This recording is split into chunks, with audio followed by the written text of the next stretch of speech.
Je vous ai déjà parlé de loups-garous, zombies, dragons ou autres Pokémon, mais le monde regorge de créatures mythiques et légendaires, toutes plus bizarres les unes que les autres. Alors je vais vous en présenter quelques-unes. Les elfes sont des créatures de la nature, généralement nobles et sages, leur espérance de vie est très grande, et peut durer pendant des siècles. Ils restent donc souvent très jeunes, et sont considérés comme immortels. Seulement, une blessure grave peut leur être fatale. Amis des hommes, leurs relations avec les nains sont plutôt compliquées, pour ne pas dire détestables. Ils ressemblent aux humains, mais leurs oreilles sont pointues. Ils sont naturellement doués pour manier l'arc et la dague, ce qui en fait de redoutables combattants. Et vous l'avez reconnu, l'elfe si célèbre des récits de Tolkien, Legolas. Mais ressembler à un elfe, c'est possible. Melinda Moon est une jeune femme qui s'est fait opérer en 2011 pour avoir les oreilles en pointe, comme les elfes. Que se passe-t-il lorsqu'un rhinocéros et qu'un cheval font des bébés? Je suis une licorne avec des pouvoirs magiques. Exact, une licorne. C'est un cheval avec une corne au milieu du front. Généralement blanc, elle ne connaît ni la haine ni la colère. Elle n'est qu'amour et bonheur. Symbole de pureté, elle est immortelle, au même titre que les elfes. C'est-à-dire immortelle, mais pas trop. Même si... Visitons maintenant la plus belle région du monde, la Bretagne, et ses petits lutins, les Korrigans. Tantôt bons, tantôt mauvais, ce sont des esprits prenant l'apparence de petits nains. Oui, petits nains. Korrigan en breton, ça veut dire petit nain. Ils se cachent le jour dans des tumuli ou dans des dolmens. Ils apparaissent à la tombée de la nuit et invitent des humains à danser avec eux autour du feu. Si l'invité se met à danser, il est alors pris au piège et se fait entraîner sous terre pour être tué par les Korrigans.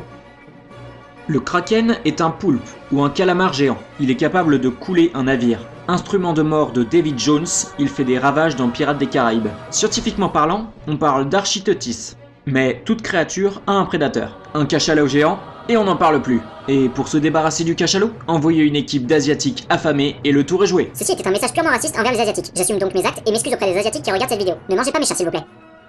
Le phénix. L'oiseau qui renaît de ses cendres. Symbole des cycles de la mort et de la renaissance, sa durée de vie est sans égale. Lorsqu'il sent que sa fin est proche, il se consume lui-même dans ses propres flammes. Il renaît alors dans ses propres cendres, et à chaque renaissance, ses pouvoirs de pyrokinésie augmentent. Ses flammes deviennent alors aussi puissantes que celles du soleil. Il existe plusieurs histoires sur l'oiseau, mais je prendrai celle que je préfère. À vous de deviner laquelle. Les larmes du phénix guérissent même le plus puissant des poisons. Le phénix défend son maître, au péril de sa vie. Le phénix peut transplaner, et surtout, ses plumes ont permis de créer 2 baguettes. Une en bois de houx pour l'élu, et l'autre en bois d'if pour le seigneur des ténèbres. J'ai choisi 2 créatures pour la 6ème place. Tout d'abord, le griffon, créature mi-aigle, mi-lion. L'aigle est le roi des airs, le lion est le roi de la terre. Unis dans un même corps, il règne sur le monde. Sa taille est très imposante et en fait une créature de taille à résister à de nombreuses attaques. L'autre créature est de la même famille que le griffon, c'est un hippogriffe. Lui est un hybride de cheval et d'aigle. Aussi dangereux que son cousin, il est pourtant très amical une fois dressé. Je parle encore une fois d'une créature vue dans Harry Potter. Seulement, elle existe dans la mythologie et n'a pas été créée par J.K. Rowling, comme certains fans le pensent. Elle-même a répondu ne pas avoir inventé la créature, puisque celle-ci existe déjà dans la mythologie.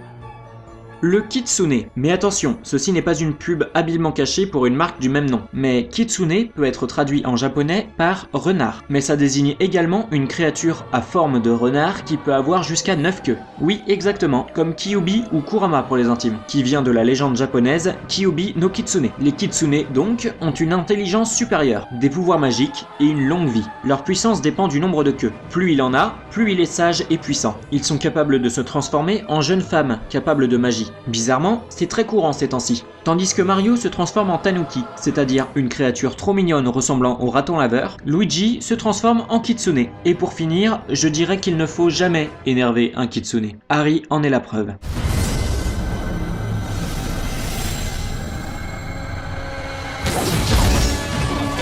Si vous en voulez plus, vous pouvez chercher d'autres créatures légendaires sur notre ami américain. Vous pouvez commenter, aimer, partager la vidéo et vous abonner. Sinon, j'enverrai ces créatures pour vous chasser.